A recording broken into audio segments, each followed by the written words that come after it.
Coming up on Point News, a former East Pittsburgh police officer charged with homicide for shooting and killing a teenager has been found innocent. Find out how Pittsburghers are reacting to the verdict.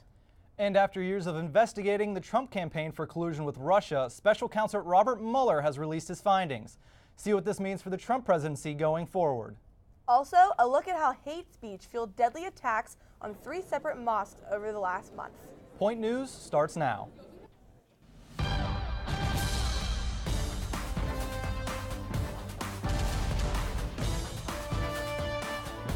Live from the Point Park University Broadcast Center in downtown Pittsburgh, this is Point News.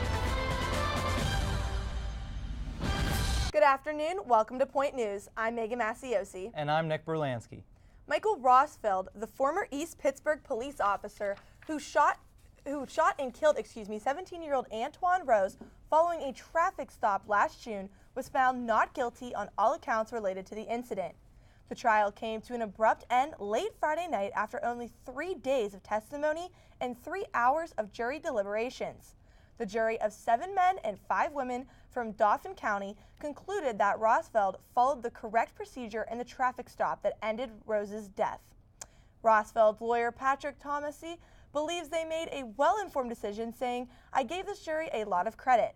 This was a very hard case, They listened to the facts. They listened to the law," end quote.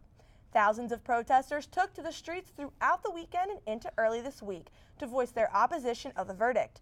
While they forced Pittsburgh police to shut down portions of Grant Street, the protests have remained peaceful thus far. Special Counsel Robert Mueller's nearly 2-year Russia probe concluded without finding enough evidence to show that officials in the 2016 Trump presidential campaign aided Russia in their attempts to interfere with the election. Mueller delivered his full report to Attorney General William Barr late last week.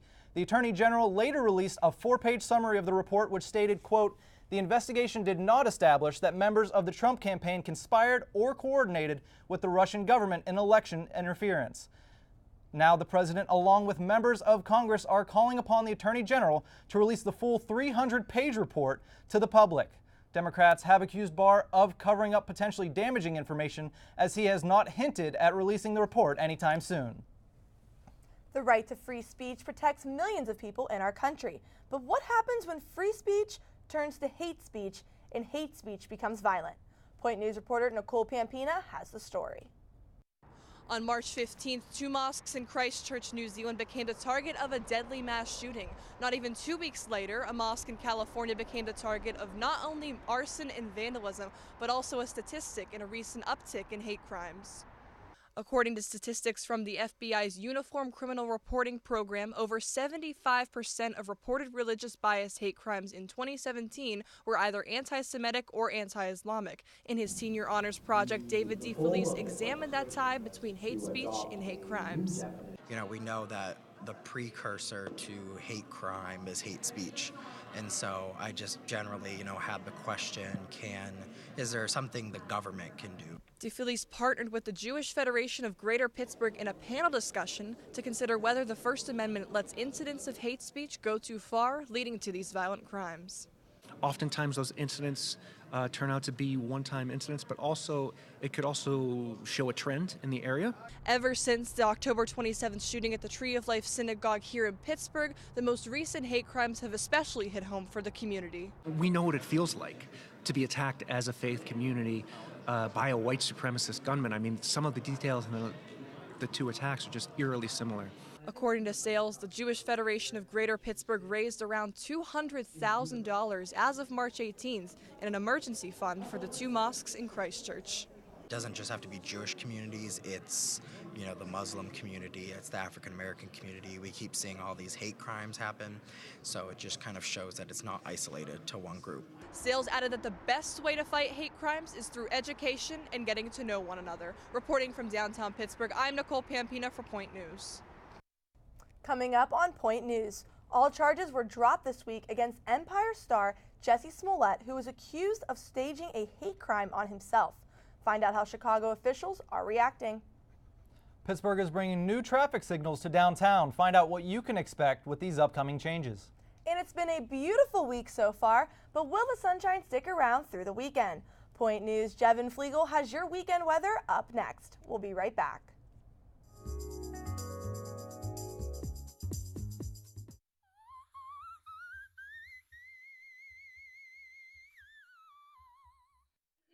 All right, we're ready. Oh, no. You are right here. Is the wind really necessary, guys? We need the wind. Okay. You go things awful. You. That's awful. Okay, I need someone to make me laugh. Where's Wyatt? Wyatt's always late, duh. I'm here. Jealous? Get out of my way. Stop.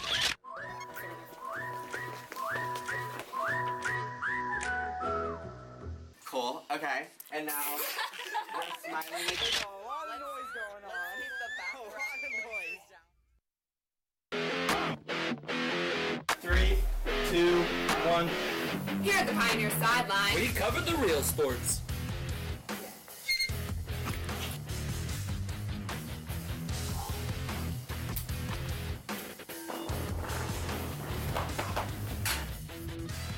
On another season, the Penguins are just getting started with the regular season this week.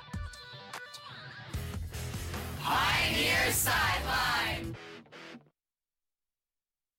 The show that starts your Friday mornings has returned with both familiar and new faces. Daybreak host Taylor Fife and Delaney Bomas are bringing you the latest updates in Pittsburgh and Point Park news. We also have a variety of talent on our free segments. Whether it be singing, dancing, or indeed egg smashing. Start your mornings with us at Daybreak on UView at UView Television.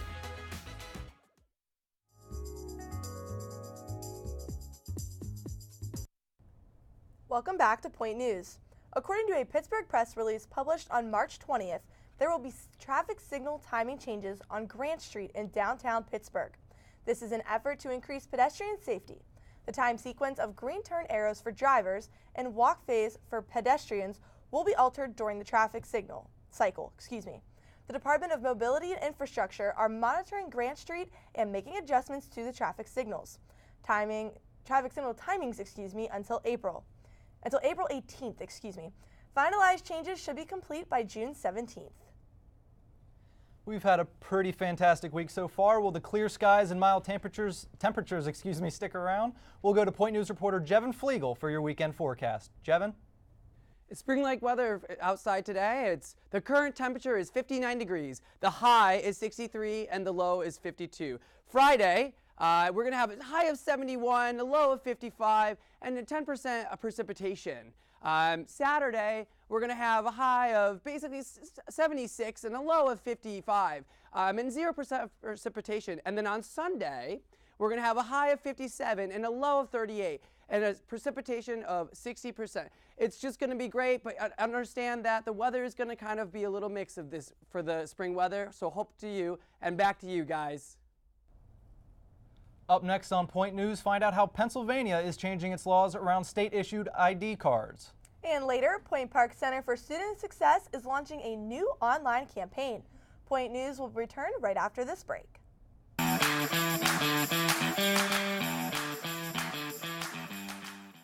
What's one word to describe CAB? Welcoming. Community. Creative. Experiences. Family. Openness. Pineapple. The Campus Activities Board is a student-run organization that consists of 7 different committees. Each focuses on event planning, marketing, and administrative activities. Join us in organizing the juiciest events on campus, from late-night bingo to festive dances to our team bonding meetings. Follow us on Twitter and Instagram at Point Park Cap, or like us on Facebook at Campus Activities Board at Point Park University. Good evening and welcome to Newsnight. I'm Josh Troop alongside Jess Paterchak. Defending his decision to kick out 15 Cuban diplomats from the United States. Thanks, Allison. Fitness on Demand has returned to Point Park. Residents fear that Mount Agung will have a repeat of 1963's eruption. Two-star NFL quarterbacks made the headlines this week after wrapping up. Thank you so much for joining us this evening. That's your news tonight. For Nick Tomarello, I'm Alex Grubbs. Have a great night.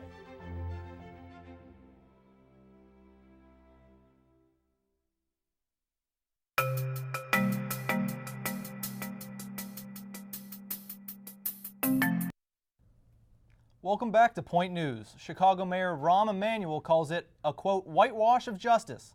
Actor Jesse Smollett, star of the Fox TV show Empire, seeing charges dropped relating to the incident in which he was accused of staging a hate crime on himself.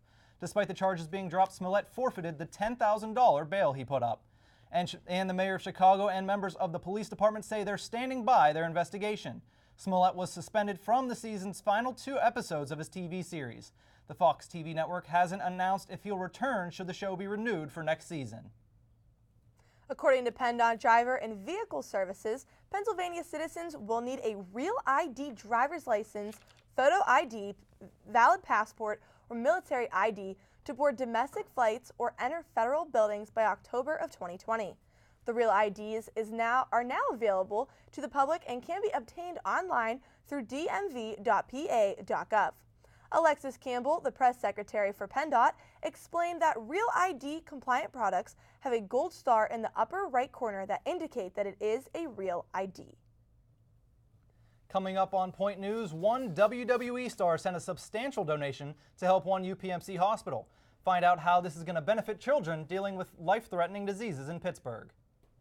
And the Pirates start their 2019 season in Cincinnati. Find out who's taking the mound and how this year's team is looking to bounce back.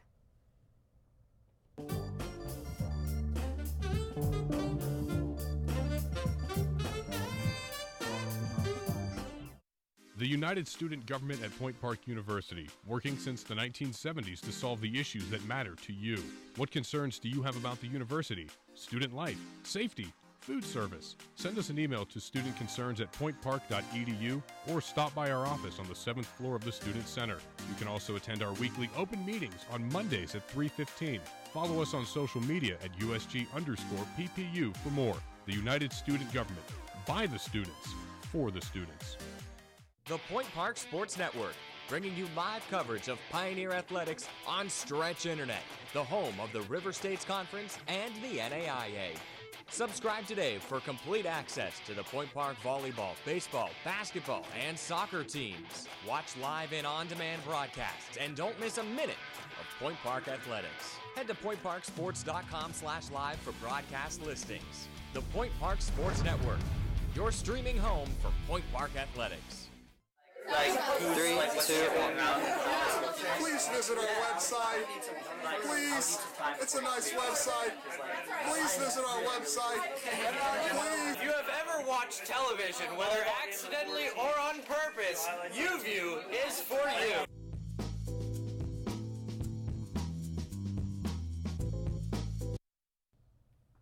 Welcome back. UPMC's Children's Hospital is changing for the better.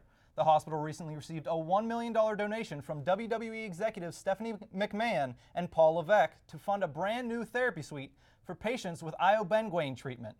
The National Cancer Institute describes iobenguane as being used to treat patients with high-risk neuroblastoma.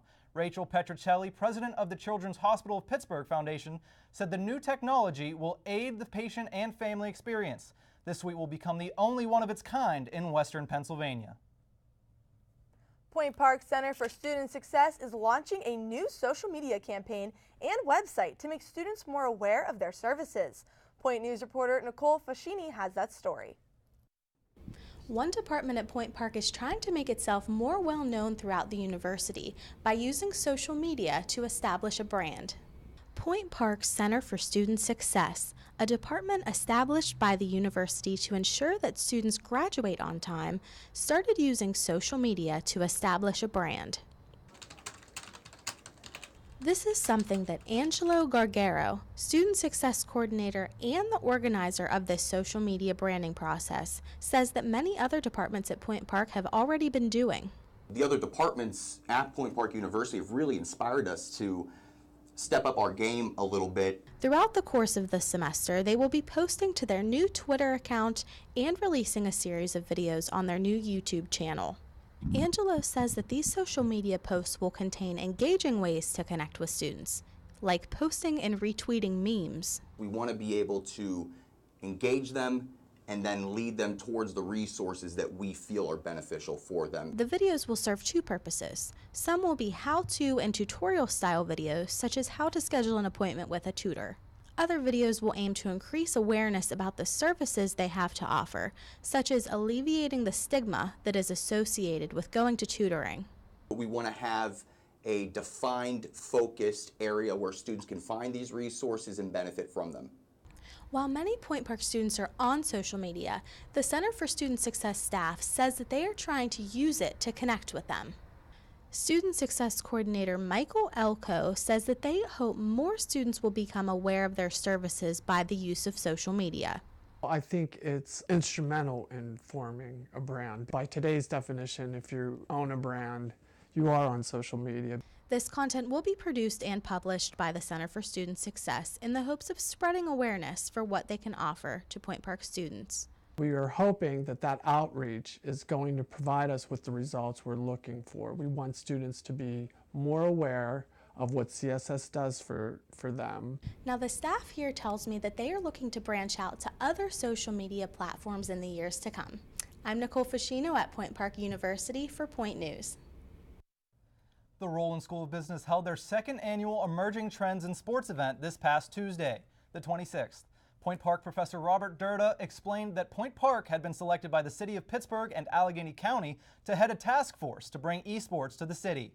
Point Park will be working with the Pittsburgh Knights and the Cavs Legion NBA 2K team to advance esports in the city. Sporting events bring in large amounts of viewers. The League of Legends in 2017 brought in 60 million views. Durda stated that esports can be profitable for Pittsburgh because of its popularity. An esports course is offered for Point Park students in the fall. The Pirates start their 2019 season against the Cincinnati Reds today at 4:05.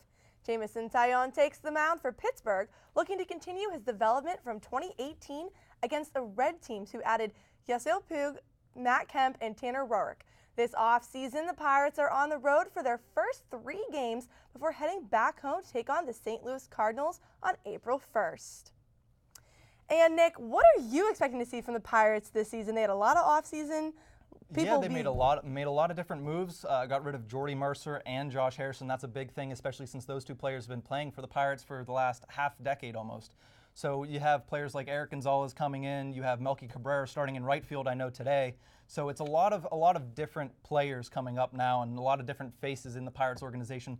I expect them to do pretty well. They have a pretty good starting rotation. I was going to ask you about starting rotation. They're saying, as of right now, what I saw on ESPN, is that it's supposedly one of the best in the NL Central. Would you agree with that? Because the Reds, they have a pretty good one now, too. It has the opportunity to be one. They have 4 really good starters right now. To start the season, they're actually only starting with 4 starters instead of 5. I think Tyone is a good pitcher that could possibly be an ace later in his career.